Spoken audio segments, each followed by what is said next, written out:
नमस्कार। और मैं हूं शंकर यादव और आप देख रहे हैं एवीएम लाइव। इस वक्त आप देख रहे होंगे कि ये मैं नौका विहार ज़रूर कर रहा हूं, लेकिन नौका विहार के साथ साथ मैं जिस जगह पर मौजूद हूं, मेरी मौजूदगी है बिहार के मधुबनी ज़िले के राजनगर में। राजनगर, जैसा कि नाम से ही आपको समझ में आ रहा होगा कि राजाओं की ये नगरी हुआ करती होगी कभी किसी समय में। और ये आप देख पा रहे होंगे कि देखिए, आप देखेंगे कई जो कुछ मीनार टाइप से कुछ दिख रहा होगा आपको। ये एक पुरातत्व के चीज़ें कहीं दिख रही होंगी। इस तरफ आप देखेंगे, इस तरफ दिखाइए ज़रा, इस तरफ देखिए, ये एक मंदिर भवन दिख रहा होगा जो काफ़ी खंडर बन चुका है। तो आज इसी विषय पर और जानकारी लेने के लिए मैं पहुंच चुका हूं। और ये जलाशय, जिस जलाशय को बनाया गया, इतनी खूबसूरती बनाने के लिए कोशिश कर रहे हैं, वो हमारे साथ इस वक्त संतोष जी मौजूद है, संतोष कुमार जी। और संतोष जी राज परिवार यानी कि पूरे महाराजा परिवार के, इनके जो परिवार थे, उनके जो पूर्वज थे, दादाजी, पिताजी, वे पूरे परिवार, इनके सगे संबंधी जो थे, इनके परिवार से ताल्लुकात रखते थे। तो जब हम लोग बातचीत में हम लोगों ने पता किया तो इनको काफ़ी जानकारियाँ हैं राजनगर के विषय में। तो आज हम आपको ऐसी जगह के विषय में बताएंगे जहाँ खुद महात्मा गांधी तक चल कर आए थे, राजनगर। जी हाँ, ये आपको जानकर के लगता होगा कि चंपारण और सिर्फ मोतिहारी में सिर्फ नहीं पहुँचे थे गांधी जी, बल्कि उनके अच्छे ताल्लुकात राजनगर से और राज परिवार से रहा है। तो इसी विषय पर आज हम चर्चा करेंगे और बात करेंगे हमारे संतोष जी। संतोष भाई, सबसे पहले आपको बहुत बहुत स्वागत है। और जो चीज़ें हैं जो आप बता रहे थे, यहाँ मैं आपके सहयोग से यहाँ नौका विहार कर रहा हूँ और काफ़ी आपने सौंदर्यीकरण का व्यवस्था किया है ताकि यहाँ पर लोग परिवार के साथ आ सके नए साल में। तो ये इसके लिए सबसे पहले तो आपको बहुत बहुत धन्यवाद, इतना खूबसूरत आपने बनाया है। और आप हमें ज़रा बताएं कि राज परिवार के विषय में जो आप जानते हैं उसके बारे में बताइए कि कौन राजा सबसे पहले थे, कैसे उनको यहाँ की राजशाही मिली, ये सब चीज़ें आप जानते तो बताएँ। देखिए, दरभंगा राज परिवार का योगदान भारत को बनाने में बहुत ज़्यादा है। लोगों को नहीं पता होगा क्योंकि अब तो सोशल मीडिया है तो लोगों को बहुत सारी जानकारी मिल रही है। लेकिन पहले के जो लोग हुआ करते थे वो लोग नाम के लिए काम नहीं करते थे, काम के लिए काम करते थे। तो उसी तरह दरभंगा राज परिवार का जो योगदान है देश को बनाने में बहुत बड़ा है। 450 साल पहले अकबर के अधीन थे वो, और अकबर से उनको ये राज मिला, ये क्षेत्र मिला। अकबर थे पहले, हाँ पुजारी थे वो। इन लोग शुरू से ही मतलब कह सकते हैं कि भगवती के अनुयायी रहे हैं, पुजारी रहे हैं, भक्त रहे हैं। तो वहाँ से शुरुआत हुई इन लोगों की। और ये क्षेत्र जो हम लोग का है, इसको विकास करने में इस राज परिवार का सबसे बड़ा योगदान रहा। अच्छा। चलिए आते हैं 150 साल पहले जब देश गुलाम था तब तक आते हैं। सबसे पहले हम जहाँ घूम रहे हैं राजनगर, ये राज परिवार का राजनगर। यहाँ के राजा रामेश्वर सिंह हुआ करते थे, महाराजा रामेश्वर सिंह। महाराजा रामेश्वर सिंह वही हैं जो भारत धर्म महामंडल के पहले अध्यक्ष हुए, हिंदू महासभा के अध्यक्ष हुए, और वो मुस्लिम महासभा के भी अध्यक्ष हुए। और लाहौर में अधिवेशन करने वाले पहले हिंदू वही थे। लाहौर अधिवेशन, हाँ बिल्कुल, उसमें है वही थे। आते हैं राजनगर में। राजनगर में जो महल है उसको बनने में पूरा 12 साल लगा। और ये 1934 के विशाल भूकंप में ध्वस्त हो गया। यहाँ का महल पूरा ध्वस्त नहीं हुआ, बल्कि मंदिर, यहाँ महल और मंदिर जो भी है, 11 मंदिर है, इस तरीके से डिजाइन किया गया था कि इसको रिपेयर करना बहुत मुश्किल था। अच्छा। क्योंकि किन चीज़ों से बनाया गया था? जैसे कि आप बता रहे कि आपके दादाजी, आपके पूरे परिवार यहाँ ताल्लुकात रखते थे, तो आपके परिवार के लोग कैसे ताल्लुकात? मेरे दादाजी यहाँ एज ए लेबर उन्होंने काम किया था। उनका नाम था नथुनी सिंह। तो उन्होंने एज ए लेबर काम किया और लगभग 1998 में 101 साल में उनका देहांत हुआ। तो जब मैं ग्रेजुएशन में था, जब मैं पढ़ रहा था, तो जब भी मैं गाँव आता था तो मेरे दादाजी पढ़े लिखे तो कम थे, लेकिन वो दूरदृष्टि थे। उनका कहना ये था कि देखो, इस क्षेत्र में हमेशा मिट्टी के मकान हुआ करते थे, लेकिन ये मकान तुम देखो, इसमें पहली बार ईंटा का उपयोग हुआ है, सुर्खी का उपयोग हुआ है, कुर्थी दाल का उपयोग हुआ है, चूना का उपयोग हुआ है। और ये डिज़ाइन जो अंग्रेज जो आते थे वो डिज़ाइन कागज़ पे लेके आते थे और बोलते थे ऐसा बनाओ। अंग्रेज बाहर से आते थे और यहाँ के लोगों को ट्रेंड किया करते थे। अच्छा। कि इस मकान ऐसे बनता है। तो इन लोगों के लिए नई चीज़। हाथी जो बनाया गया है, वो हाथी बताया जाता है कि सबसे पहले भारत में सीमेंट का उपयोग यही किया गया। देखिए, बिल्कुल श्योर है वो। पहले महल बना, एक यहाँ महल है, और दूसरे तरफ जहाँ हाथी बना वो इनका एडमिनिस्ट्रेटिव ऑफिस था, हॉल था उनका, जहाँ उनके स्टाफ काम किया करते थे, वर्कर्स।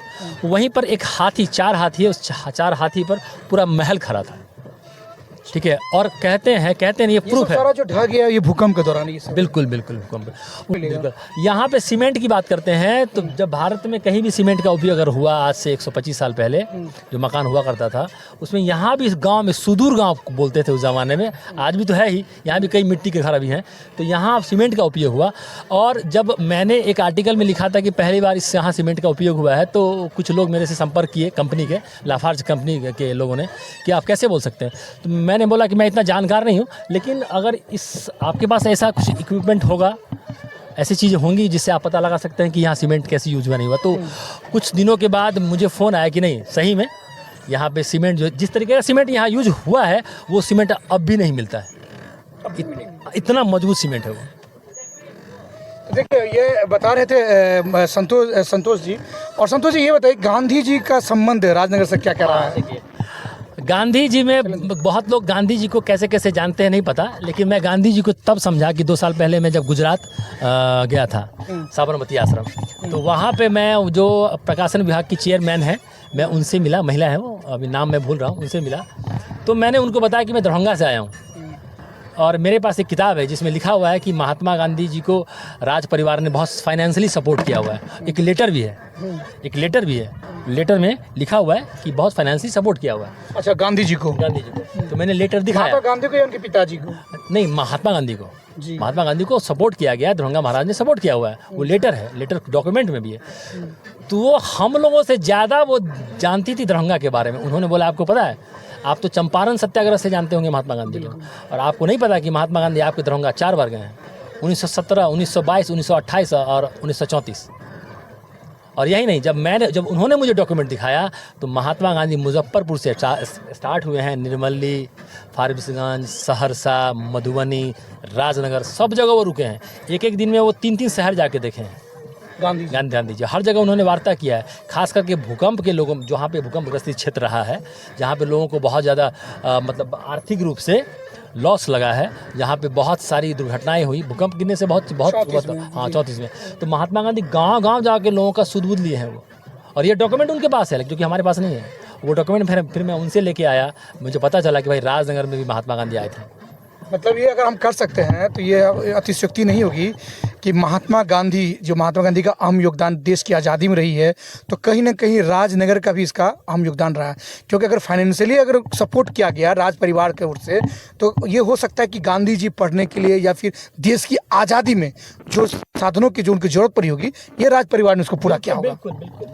बिल्कुल। आपको नहीं पता है, जब चाइना वार हुआ था तो दरभंगा महाराज ने अपना 12 हवाई जहाज दिया था चाइना वार में। बिल्कुल, चीन के साथ युद्ध। हाँ, चीन के साथ युद्ध। और एक डेकोटा उनका एयरप्लेन था जो उन्होंने रख लिया था, जो आज भी बेलगांव कर्नाटक में रखा हुआ है, वहाँ पे है। तो दरभंगा महाराज, और वैसे कितना टन सोना दिया इसके लिए आप बता नहीं सकते। अपना सैनिक पूरा खजाना उन्होंने खोल दिया था। ये डॉक्यूमेंट है कि आप बता नहीं सकते कि बनारस विश्वविद्यालय को बनाने में, इलाहाबाद विश्वविद्यालय को बनाने में, अलीगढ़ विश्वविद्यालय को बनाने में, मिथिला विश्वविद्यालय को, संस्कृत विश्वविद्यालय को, शिक्षा के क्षेत्र में तो उनका योगदान पूरे वर्ल्ड में सब टॉप क्लास का है। लेकिन क्या है कि हम लोग अपनी चीज़ों को दबा देते हैं, दूसरे की चीज़ों को बहुत जल्दी एक्सेप्ट कर लेते हैं कि महात्मा गांधी ने कहीं कुछ किया तो उसको हम जानते हैं, लेकिन हमारे देश के, हमारे क्षेत्र के, हमारे घर के लोगों ने कौन सा काम ऐसा बड़ा काम किया कि देश को आगे बढ़ाने में सबसे अग्रणी हम हैं। तो अगर देखेंगे तो राज परिवार का योगदान सबसे ज़्यादा है। यानी कि देश की आज़ादी में अगर कहें तो योगदान मिथिला का क्षेत्र का बहुत रहा है, सबसे ज़्यादा रहा है। जब चाइना वार हुआ था, पाकिस्तान वार हुआ था, उसके बाद देश को आज़ाद करने में डॉक्टर राजेंद्र प्रसाद यहाँ के दरभंगा आखिरी महाराज कामेश्वर सिंह के सबसे बड़े अनुयायी थे। और जब वो बीमार पड़ते थे, जब उनकी पत्नी बीमार पड़ती थी या उनको कोई पर्सनल प्रॉब्लम हुआ करता था, तो तुरंत दरभंगा महाराज को चिट्ठी लिखते थे। इवन कि लास्ट तक जब डॉक्टर राजेंद्र प्रसाद की पत्नी बीमार पड़ी थी तो महाराज ने अपना पर्सनल प्लेन उनके लिए पटना में छोड़ रखा था कि वो दिल्ली से जाएंगी, इलाज करवा के आएंगी। ऐसा चीज़ डॉक्यूमेंट है, लेकिन हम लोग उसको सोशल एक्टिविटीज़ में नहीं डालते हैं, क्योंकि इनका ये काम था कि हमको सिर्फ काम करना है, नाम नहीं चाहिए हमको। और अंत तक उन्होंने अपना सर्वस्व दे दिया। आज जहाँ मिथिला विश्वविद्यालय में 22 विभाग चलता है, पूरा 300 एकड़ का कैंपस है, संस्कृत विश्वविद्यालय है, जो भी सब कुछ उन्होंने दान दिया हुआ है फ्री। अच्छा, दरभंगा महाराज के ऐसा माना जाता है कि वो भगवती के बहुत बड़े अनुयायी थे, बहुत बड़े पुजारी थे और उनके भक्त थे। तो जहाँ जहाँ वो गए, दिल्ली हो चाहे कलकत्ता हो, वहाँ उन्होंने काली की जो मंदिर, काली का मंदिर है वहाँ उन्होंने बनाया। कितने सत्य है? देखिए, हम और आप या कोई भी जो लोग हैं, वो हर आदमी का एक अपना घर में भगवती का वो होता है, जगह होता है। घर का तो उनकी कुलदेवी भगवती हैं और उनका ये मानना है कि इसी कुलदेवी से हमारा विकास हुआ है। ठीक है, तो कहीं भी वो रहते हैं, चाहे आज के राजकुमार हैं, वो भी जहाँ रहते हैं रामबाग में, उन्होंने अपना कुलदेवता बनाया हुआ भगवती ही हैं वो। और कहीं भी वो गए हैं तो सबसे पहले उन्होंने मंदिर ही बनाया। मतलब सनातन धर्म के सबसे बड़े अनुयायी अगर थे तो दरभंगा राज परिवार थे। संतोष जी के बारे में बता दो संतोष जी कि 20 वर्ष इन्होंने सिर्फ इसमें इसकी स्टडी में बिताई है और ये चाहते हैं कि ये पूरा इलाका है जो राजनगर हो या दरभंगा हो या मधुबनी का कुछ क्षेत्र हो, जहाँ जहाँ भी राज परिवार का जो कुछ चीज़ें जो बचा हुआ है, अभिलेख बचा हुआ, उनके जो पुरातत्व जो भवनें बची हुई है पुरानी, वो उनका जीर्णोद्धार हो और वो पर्यटन विभाग चाहे राज्य सरकार करे या केंद्र सरकार करे, जरूर करे, ताकि देश दुनिया को इसके बारे में जानकारी मिले। ये आप चाहते हैं? बिल्कुल बिल्कुल। देखिए, हमारा क्षेत्र, अगर हम अपने क्षेत्र को नहीं देखेंगे तो आप किसी भी कह सकते हैं कि जो जनसेवक हैं उनसे आप उम्मीद नहीं कर सकते हैं। अगर थोड़ा बहुत हम लोग अगर जानकारी लेके अगर जो बोलते हैं, जो देखते हैं, लोगों के बीच में रखेंगे, कहने का मतलब ये है कि अगर हम जागरूक होंगे तभी जनता जागरूक होगी। जनसेवक से करते हैं, वो अपना काम करते हैं। पॉलिटिकली मैं इसमें नहीं कुछ कहना चाहूँगा, लेकिन हमें जानकारी है कि ऐसी चीज़ों को हम लोगों के बीच में रखें, तभी ये सब चीज़ें बच सकती हैं। ये भी कहा जाता है संतोष जी, यहाँ से कमला नदी जो है, नेपाल से कमला नदी का उद्गम स्थल है, तो कमला नदी यहाँ से निकल करके, कमला नदी तो अब कुछ चीज़ें दिखती हैं, नाला नाली जैसा बना हुआ है, तो कमला नदी कैसे यहाँ चला गया? देखिए, आज से मेरे ख्याल से जब मैंने बाढ़ देखा हुआ है 1987 में बाढ़ देखा। हाँ, तो ये बाढ़ का क्षेत्र रहा है। अब तो बहुत सारी सरकार के द्वारा नहरें वगैरह बना दी गई, तो अब पानी कहीं ना कहीं जाके मिल जाता है। ये क्षेत्र जो नेपाल के तराई के क्षेत्र से जो कमला बहती है, तो कमला जो है मेन खास करके इस क्षेत्र का अब कहते हैं अभिशाप रहा है बाढ़ के लिए। तो यहाँ से आधा किलोमीटर दूर पर ऐसा किंवदंती है, हम लोग के दादाजी जैसा कहा करते थे, और लोग आज भी जो कुछ बुजुर्ग लोग हैं वो आपको कहेंगे। वो तो हम लोग भी देखते हैं। हाँ, यहाँ महल से ठीक 1 किलोमीटर दूर कमला लहलहाते हुए आ रही थी और दरभंगा महाराज जो रामेश्वर सिंह थे, वो यहाँ काली के मंदिर में पूजा कर रहे थे। कुछ लोगों ने उनको जाके बताया कि महाराज अब तो हम लोग बचेंगे नहीं, बाढ़ तो अपने जोड़ों पे है, उफान पे है, और लगता है कि महल भी इस बाढ़ के चपेट में आ जाएगा। तो वहाँ से वो पूजा समाप्ति के उपरांत वहाँ उठते हैं और फूल वगैरह लेकर, जहाँ से कमला जिस स्टेट में बहते आ रही है, अब जब उनको इधर छुएगा तो वहाँ जाके वो फूल वगैरह लेके खड़ा हो जाते हैं। ठीक है, और कहते हैं कि उनके बाढ़ आ रही है पूरा फ्लो में, और वहाँ वो खड़ा हो जाते हैं, और वहीं से जो कहते हैं कमला का एल टर्न है, जैसे स्टेट आ रही है ठीक राइट घूमती है। मतलब वहाँ जाने, उस स्थल पर जाने पर आपको लगेगा कि नदी का कटाव ऐसे भी हो सकता है, ये विश्वास नहीं होता है। तो कहीं ना कहीं मानते हैं भगवती माँ काली का, ईश्वर का ऐसा उनका देन था उनके हाथ में कि ये क्षेत्र उनका बच गया। ये क्षेत्र बच गया और यहाँ से कमला हमारे गांव चली गई। मैं कमला के किनारे हूँ और 2002 में हम लोगों ने उस बाढ़ को देखा है, झेला भी है। 2019 में भी बाढ़ आया था। तो ये जो तमाम जानकारी आप जो बता रहे थे, ये जो जानकारी हम लोगों के पास नहीं थी, और कई ऐसे लोग होंगे पूरे देश भर में जो राजनगर से, मधुबनी से, दरभंगा से, मिथिला से जो भी रखते होंगे, उनको ये आभास भी नहीं होगा कि गांधी जी की यहाँ से जो है काफ़ी स्मृतियाँ रहीं, काफ़ी यादें रहीं, और कई बार, एक बार नहीं 4 बार आपने बताया, और एक एक समय, एक एक वर्ष आपने बता दिया कि किस किस दिन आए थे। और उन्होंने ये सारा चीज़ें साबरमती आश्रम से आपने जुटाया है। बिल्कुल, साबरमती आश्रम में जितना रिकॉर्ड हम लोगों के पास नहीं है, उस साबरमती आश्रम में की जो चेयरमैन है, प्रकाशन विभाग की चेयरमैन है, उनको सारा रिकॉर्ड पता है। उनको इवन वो कभी बिहार नहीं आई, लेकिन उनको पता है कि निर्मली गए थे महात्मा गांधी, उनको पता है कि मुजफ्फरपुर गए थे, सहरसा गए थे, झंझारपुर गए थे, हर जगह महात्मा गांधी गए थे। उस समय पर्यटन जो कहते हैं, पर्यटन नहीं, मतलब आवागमन की उतनी सुविधा नहीं थी। उसके बाद ही महात्मा गांधी एक एक दिन में 4-4 सभाएं करके वो इस क्षेत्र में पूरा घूमे हैं। वो हर चीज़ पता है, और ये डॉक्यूमेंट है।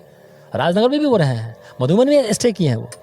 इनका जो अहम योगदान रहा कि यहाँ को स्वच्छता को लेकर, साफ सफाई रख रखाव को लेकर के आप देख सकते हैं कि कितनी कोशिश की है। संतोष जी सप्ताह में जरूर एक बार आते हैं और इस इलाके को देखिए, पूरा तालाब को देख सकेंगे कितनी सफाई से रखी गई है।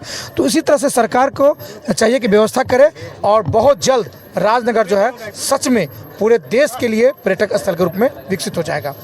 एवीएम लाइव के लिए राजनगर मधुबनी से अपने सहयोगी मनोज झा के साथ शंकर यादव।